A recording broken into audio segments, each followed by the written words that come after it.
जय हिंद साथियों, आज नरेंद्र मोदी जी की सरकार ने भारत का सर पूरी दुनिया के सामने शर्म से झुका दिया है। राफेल रक्षा सौदा याद होगा आपको, और बार बार हम लोगों ने यह बात कही थी कि राफेल रक्षा सौदे में, यानी भारत माता की रक्षा के सौदे में 500 करोड़ का जहाज 1670 करोड़ रुपए में खरीदा गया।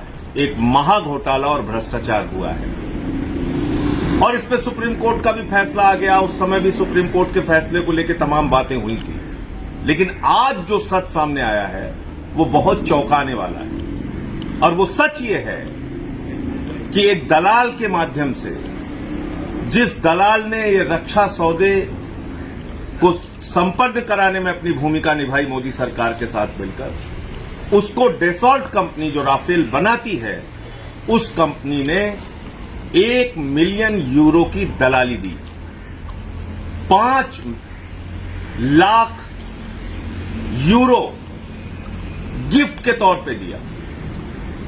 और ये सब कुछ खबर सामने आई एक एंटी करप्शन एजेंसी जब फ्रांस के अंदर इस पूरे मामले की जांच करती है वो। और नाम किसका आया? सुसेन गुप्ता। अगस्टा वेस्टलैंड के मामले में जो दलाल जेल जा चुका है, भ्रष्टाचार के मामले में, रक्षा सौदे की दलाली के मामले में जो व्यक्ति पहले ही जेल जा चुका है, उसके साथ मिलकर मोदी सरकार ने अपना भी मुंह काला किया और देश का सर शर्म से झुका दिया।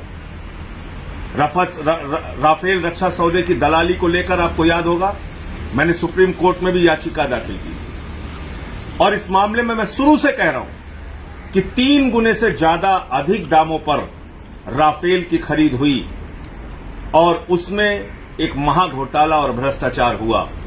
मोदी सरकार को आज पूरे देश के सामने जवाब देना चाहिए। मोदी जी, आप नारा देते हैं न खाऊंगा न खाने दूंगा, आप तो सर से लेकर पांव तक आपकी सरकार भ्रष्टाचार और घोटाले में डूबी हुई है।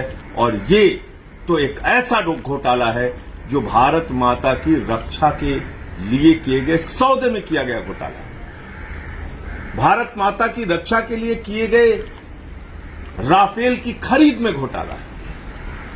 मैं पूछना चाहता हूं, हमारे देश के जवान सीमा पर शहीद हो रहे हैं। छत्तीसगढ़ की दुर्भाग्यपूर्ण घटना हुई, आज हमारे गृह मंत्री वहां पर श्रद्धांजलि अर्पित करने गए। किन हाथों से आप श्रद्धांजलि अर्पित कर रहे हैं? किस मुंह से आप भारत माता का नाम लेते हैं? जो हाथ दलाली खाते हैं, जो सरकार भ्रष्टाचार करती है। तो मैं समझता हूं कि ये एक बहुत बड़ा मामला, बहुत बड़ा सच सामने आया है। माननीय सर्वोच्च न्यायालय को इस सच को भी संज्ञान में लेना चाहिए, और रक्षा सौदे राफेल में दलाली खाई गई है। और इसीलिए बार बार मैं नारा लगाता हूं इस सरकार के लिए, नरेंद्र मोदी जी के लिए, कि चेहरे पर जो लाली है वो राफेल की दलाली है।